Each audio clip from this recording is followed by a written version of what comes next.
So moving on to question 6 here, we're dealing with matrices for these questions. So part A, we have to find expressions for a squared, a cubed, and a to the 4, where we're given a is just this 2 by 2 matrix here. B just asks us to write down a general expression for a to the power of k. And then part C is a proof by induction with matrices question. So quite a decent question. It's just the part C is a bit long. So let's deal with this question. For part A, we have to find expressions. Whoops, let's just change that to y. We have to find expressions for a squared, a cubed, and a to the 4. So this is just multiplication of matrices. Now, on the new further maths spec, guys, you are allowed to use calculators, and if it's just an expression where it's just numbers, there's no algebra, use your calculator. They don't penalise for it, and these are just correct answer only marks. So, a squared. So make sure you do understand how to multiply the matrices, but you are just simply allowed to use a calculator. So a squared is just going to be this matrix times by itself. So that's going to be 1, 2, 0, and 1. A cubed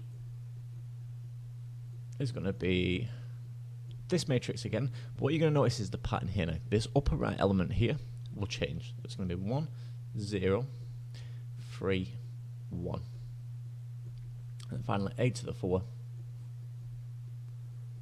That's going to be 1. And again, similar pattern, just this upper right changes. So it's going to be 1, 0, 4, and 1. That's 1. I'll just do it underneath. So that's a 1. So we've got the matrices done now. So that's the first 3 marks. Nice and easy. Just use your calculator. Part B, we have to write in a general expression for a to the k. So this is a here, and if we raise it to a power k, where k is just a positive integer, what's the matrix going to be? Well, a to the k is just going to be these matrices given above, but where this number is here in the upper right element, notice this changes with the power. If it's a cubed, that's 3, for example. If it's a to the 4, it's 4. If that was a to the 10, that upper right element would be 10. So we can express the matrix like this, which is going to be 1, 0, k, and 1. So just make sure you replace this here with k, because k is the power that we're working with, and it's just the power that goes here to replace it. And that's all you need for part B as well. So flying through it quite quick so far, but C might slow us down a little bit. It's quite a long question. It's a proof by induction. So remember, guys, you've got a few steps that you always have to follow for a proof by induction. So your first step is to let n be equal to 1. So let n be equal to 1. What do we get? So this is the matrix here. So what do we get if we put b to the 1? So b to the 1, well, that's going to be equal to 1, 1, 2 times 1 minus 1. So 2 minus 1 is 1. That'll be 0. I should have done it a little bit bigger. Obviously, these won't change. They're all 0 anyway. And these will just clearly be the 1s as well. Is it the same? It is, exactly. We've got the exact same matrix here. So we know it's true for n equals 1. So therefore, it's true. Now, we think about what happens when n is equal to k. So we're going to assume, so I'm going to put a dot t for n equals k. And we're going to write down this matrix just so it makes the next part easier. So what do we get when n is k here? So we get b to the power of k. B to the power of k. And what would that matrix be? So b to the k is going to be this exact same matrix here, but wherever there's an n, it's going to be a k. So it'll be 2k minus 1. So if we jot that down, that's going to be 1, 1, 2k minus 1.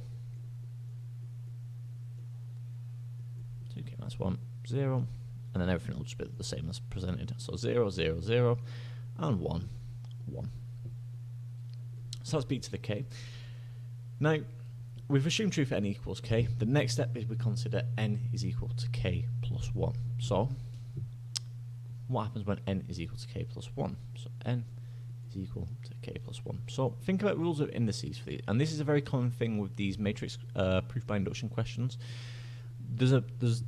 The next step now considers the rule of indices. So, n is equal to k plus 1. That's the same as b to the k times b to the power of 1. And it's why these steps follow quite nicely. So they always try and give you that hint. So always consider that.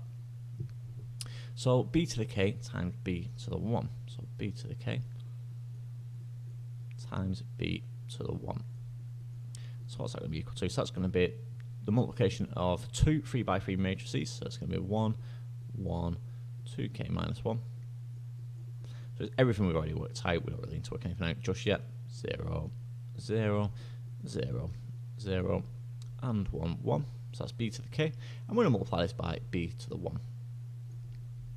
So that's going to be 1, 1, 1, 0, 0, 0, 1, 1. These are quite monotonous questions when they get going. And we need to now multiply these matrices. So this follows on quite nicely from this question. You need to be able to spot the pattern. These are basically identical matrices. This was just a 2 by 2 version. This is the 3 by 3 version of it now. And notice it's only the right element that's changing. And this b to the n gives you a clue of what we're aiming for. We're aiming for 2 times k plus 1 minus 1. So at the end we're going to have to do a little bit of manipulation to get in that form. But let's follow on from here and see what we get. So remember, all that's going to change is this upper right element. Everything else will remain the same. So this is going to be 1, 1, 0, 0, 0, 0. I feel like I'm speaking in binary here. 1, 1. Now this upper right is going to change. So think about how this is going to change. So it's going to be 1, because you're multiplying across now, these two rows here, this row and this column. So it's going to be 1 times 1, 1 times 1, so that's going to be another plus 1. And then finally 2k minus 1 times 1, so that's going to be plus 2k minus 1. So my matrix looks a little funny, but that's my upper right element. So if we were to simplify that, that would give us 2k, 2 minus 1, so it'd be 2k plus 1. So we're nearly there. Let me just quickly rub out some of this up here. If we rub it out, we can see where we're going now. Let's change that a bit bigger.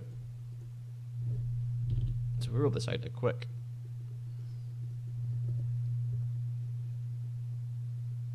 We can start again up here.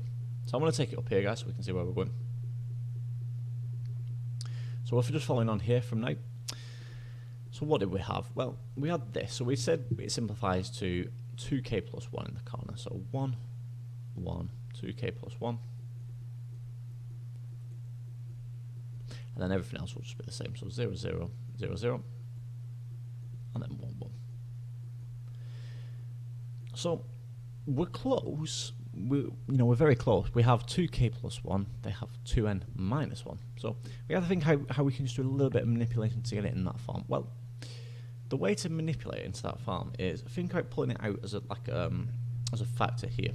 If I'm pulling it out now, I could do it as 2 times k plus 1, but I'm going to have to subtract 1 off at the end to get it in this form. So what I can do now is write this as 1, 1.